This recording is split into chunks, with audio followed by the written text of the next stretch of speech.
મારું નામ ઇરફાન અબ્દુલ પટેલ છે।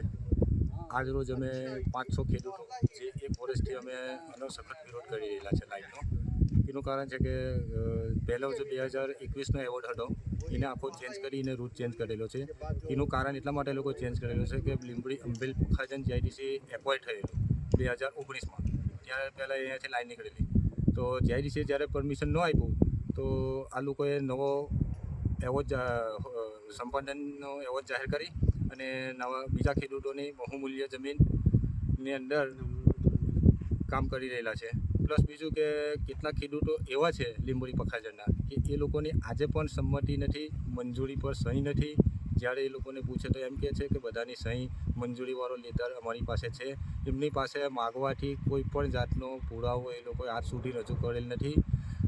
18 તારીખના રોજ સાંજે પોલીસ સ્ટેશનમાં અમે લેખિતમાં ફરિયાદ આપેલી, મામલતદારમાં આપેલી, કલેક્ટરમાં આપેલું, ધારાસભ્ય શ્રી અરુણસિંહ રાણા સાહેબને આપેલું અને 19 તારીખે જ્યારે બીજે દિવસે કલેક્ટર સાહેબના એક ઇલેક્ટ્રોનિક મામલતદારને જાણ કરવાથી મામલતદાર સાહેબ સ્થળ પર આવી અને એનું નિરીક્ષણ કરેલું અને કલેક્ટર સાહેબે જે જવાબ માગેલા જવાબનો મામલતદાર સાહેબે લગભગ આપેલા છે મારા ખ્યાલ મુજબ।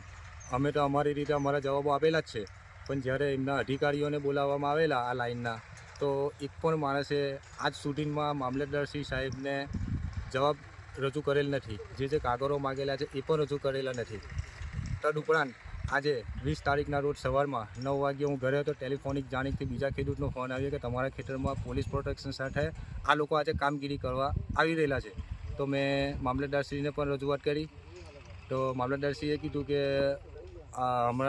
અમારે હજુ એ લોકો તરફથી કોઈ પણ જવાબ મળેલા નથી, કોઈ એવિડન્સ પણ નથી, તો એ લોકો કામ કેમ કરી રહ્યા? મામલતદારશ્રીએ એમના કોઈક અધિકારીને વાત કરી અને અમે તો કામ બંધ કરાવેલું જ છે અને અમારા પરમિશન વગર આ લોકોએ અમારા ખેતરોમાં ઘૂસપેઠ કરેલી છે અને ઊભા પાકને પણ નુકસાન કરેલું છે। અમારી કોઈ જાતની કોઈ લેટર પર કોઈ કાગળ પર અમારી સાઇન સિગ્નેચર આજ સુધીમાં નથી અને અમારા જાણમાં એવું મળ્યું છે કે તમારી સહી અમારી પાસે છે।